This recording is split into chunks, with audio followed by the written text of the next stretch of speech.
Hi everyone. In this video we're going to talk about the logging settings on Qlikview Server. So these logs basically enable us to look who is doing what. So there are some certain type of logs, which session logs, who is logging, how many sessions are there, and they are essentially then finally responsible for creating the governance dashboard on Qlik.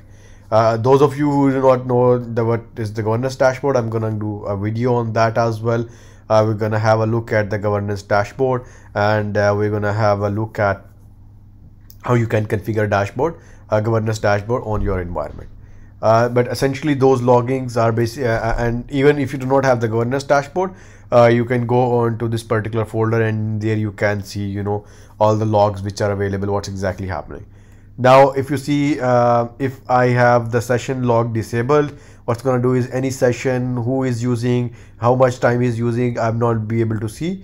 And this particular option allows us to see the performance log. By performance log, it means it's going to see that how much RAM is being consumed at current point in time or at every time historically. RAM, CPU, and which application, etc. So it works on that.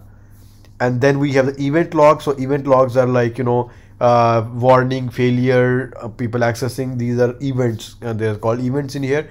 And then audit logs are different from events. Like audit logs relate to the interaction of the person in the application. So basic logging is essentially, they will be able to see who exported the application, who opened the application, you went to a new sheet, etc. But extensive logging can include logging such as which selections you made, what exactly, which page you made, which object you clicked. So these kind of say that, which is related to the extensive settings. Normally this is not desired, but in some cases where the security is high and you want that you have enabled allow export application or downloading the application, you might want to have this audit log enabled so that you can see who downloaded the document, or if there is any attempt being made to download the confidential or personally identifiable information, that you can take action on that. And this is the default path for the logs. And if you're doing very extensive logging, I would suggest to change the path and have that in D drive or somewhere else, so that your C drive is not getting full, because if you have extensive logging and frequent logging going on, that can cause your application, your server storage become very full really quickly. So it can consume your storage of the system very quickly, and that can then again compromise not only Qlikview server performance, but also it can overall your server can choke down, and you might not be able to recover directly. You might want to include infrastructure team. So it's good, important you have that. And then the verbosity. So for all these, apart from this one audit log, all these settings is how much verbosity. The verbosity, how frequently and how detailed you want the logs to have. There is a documentation for each, and that keep on changing as well. What low mean, what medium mean, what high mean. And then finally we have splitting the files. So if I say never, it's gonna never split, it's gonna be one big file for the logs. So in my case, if I have a demo server, I might want to go with the never splitting, so that I just want to keep one file, easy to manage and easy to see.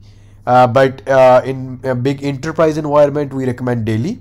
And if it is SME, small medium, I would recommend weekly. Let's say there are 4 or 5 users and 5-10 applications, then I would recommend weekly.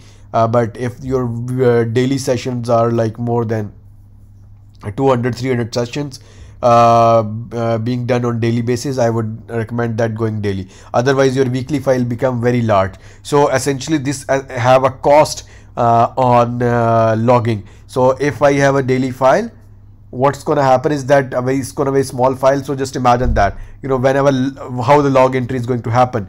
It's going to open the application, open that log file, it's going to do an entry, it's going to close and save. Just imagine that if that file is very large, it's going to take a lot of time to do that. So it's going to impact your server performance.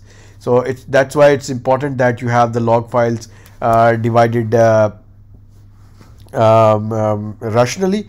and even if does not, there are algorithms, it's writing without opening that, but still that the size of the file has impact as well. Okay, so this is about the logs. Stay tuned for the more videos, please.